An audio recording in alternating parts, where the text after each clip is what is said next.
How about this? A buck 50, little witch hazel. You can mix that up in your concoction here.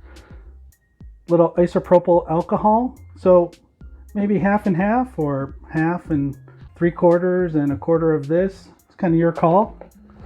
You have the herbal bath option here to add in to the spray, or into the warm option with the mini crock pot there. And then this is awesome stuff, eucalyptus.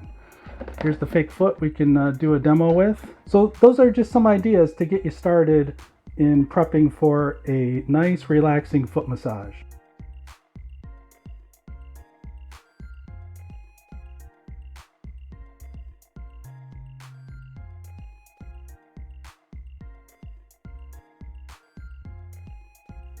All right, let's just use this demo foot to go over a few of the basic foot massage techniques.